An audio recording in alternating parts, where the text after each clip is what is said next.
Hello, good afternoon. The North Korean leader Kim Jong-un is reported to have promised to dismantle his country's nuclear test site next month, with international experts invited to ensure transparency.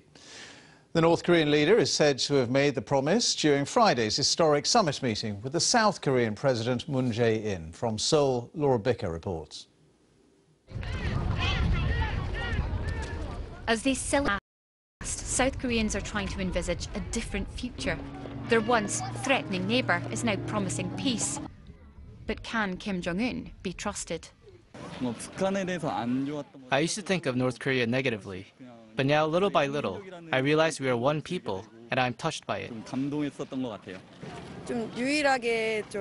Our country is the only divided country in the world, and it hurts me. I hope unification really happens. This time, Kim Jong-un speaks with conviction. I think that's why this time will be different. North Korea has pledged to destroy its nuclear sites before. They even blew up Yongbyon cooling tower in 2008, a gesture of goodwill. But secretly, they continue to build weapons.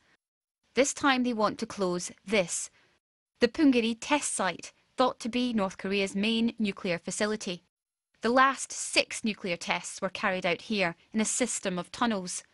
They're prepared to let experts and the media witness the closure. But some fear Pyongyang is putting on a show. They are masters of propaganda. Now it's time to put aside the emotions and collect ourselves and concentrate on the key consideration, which is dismantling of North Korea's nuclear weapons. Kim Jong-un is also turning back time, literally. In 2015, he changed Pyongyang's clocks, and since then they've been half an hour behind Seoul. Korea will become one time zone again. Kim Jong-un seems to be saying all the right things, and changing the clocks is a huge symbolic gesture of unity. He's also told the South Koreans that his weapons prove no threat to them or the United States. But it kind of misses the point. The US doesn't want him to have those weapons in the first place. South Koreans have to wait and see if the US president can do a deal on denuclearization. History has taught them to be wary of the North. But there's hope here that this could be the start of a new era. Laura Bicker, BBC News, Seoul. The former Immigration Minister Brandon Lewis is supporting a claim by the Home Secretary that she did not know about Home Office targets for removing. Amber Rudd told a Commons committee earlier this week that she was not aware of the targets, then on Friday said that she hadn't seen an email last June which gave details about the policy. She has resisted calls for her to resign. Our political correspondent Peter Sewell reports. Morning, sir. Another day, another cabinet minister leaping to the defence of the embattled Home Secretary.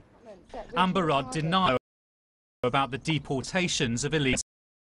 That memo was addressed to the then Immigration Minister. It was a memo to me. And do you remember reading it?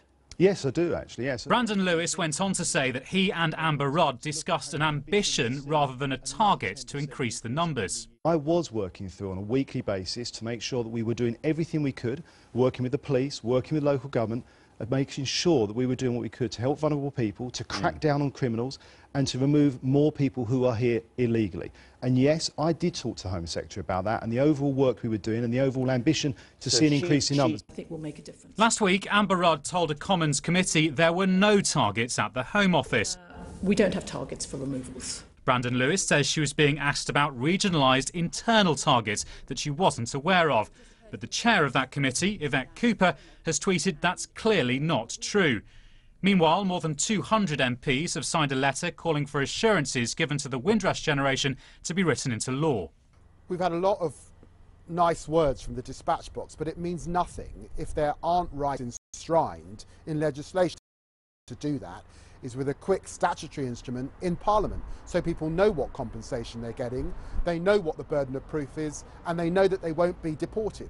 The Empire Windrush brings... The scandal has prompted some awkward questions for the Conservative government, but a former Liberal Democrat minister thinks all the main parties share some responsibility. It goes back to New Labour. I think the working assumption successive governments have made is that the public out there are pretty bigoted and they've got to be given red meat in the form of these very restrictive measures. And it's done a lot of harm. And I think the interesting thing about Windrush is that perhaps for the first time, you know, the public opinion has been ahead of the politicians, seeing that there's a terrible injustice here. The Home Secretary has apologised several times in recent days. For the moment, she appears safe in her job.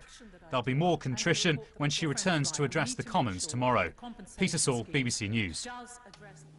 Police have taken 2 wanted men back into custody after they were found tied up on a bench in a County Armagh village. James White and Alexis Gusto were wanted for offences including a breach of their licences. Images shared on social media appear to show them tied up and covered in paint. Live now to our correspondent in Belfast, John Campbell. John, what is the latest on this?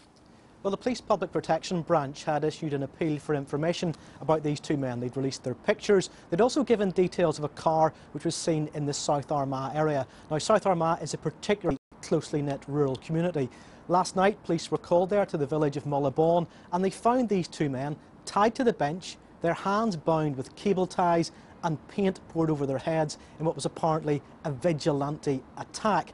Now, a local councillor says that this incident was unfortunate but understandable given that tensions have been running high in the area.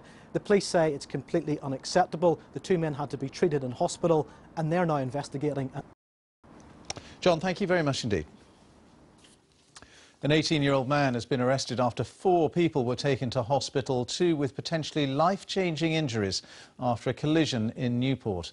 A police cordon has been set up in the city centre after the incident at about 5:30 this morning. A car was found burned out in a nearby street a short time afterwards. The former Speaker of the House of Commons, Lord Martin of Springburn, has died. His son confirmed that the 72-year-old passed away this morning after a short illness. He was Speaker from 2000 until he was forced to step down following his handling of the MP's expenses scandal in 2009, the first Speaker to do so in 300 years. Gaming is increasingly big business. It's created a new wave of celebrities and it's even been tipped as a new Olympic sport. Well, now a 13-year-old from Kent has become one of the world's youngest professional gamers. Carl Jackson has become so good, in fact, he could start earning some serious money. Joe Lynham went along to meet him. For many of us, Fortnite is the length of time you spend on your holidays every summer. But for millions of young people, it's the hottest video game on the planet right now. And for this 13-year-old, it's potentially a lucrative future career. Kyle Jackson is so good at Fortnite, he wants to play with a team of professional gamers. So how did he start? Played video games all my life, basically. I started playing competitively when I was around 9 or 10. I got into like Halo, Call of Duty, games like that. And I realised that I could probably like go to a pro level if I keep playing at the level I am at that age. Gaming is no joke. It's a big business. Thousands of people pay to watch experts play around the world. They are even celebrities. It's becoming a multi-billion-dollar industry. Just games, production of games, publishing of games, and the esports scene. So it's not just one thing now, it's a whole industry that's, you know, wrapped in a kind of bow. In the game you need materials to build. Kyle hasn't been paid anything yet and can't, of course, have a job until he's 16 at least. And to those parents who suspect his schoolwork might be suffering, Kyle is reassuring. At school I'm doing very well in pretty much every subject, so they're not really worried about me playing as much as I do. I still have time to study, revise, stuff like that I still have time to do. For now, Kyle is doing what millions of boys dream of, playing games and potentially making money for doing so. Joe Lynham, BBC News. And you can see more on all of today's stories on the BBC News channel. The next news on BBC One is at 5:35. Goodbye for now.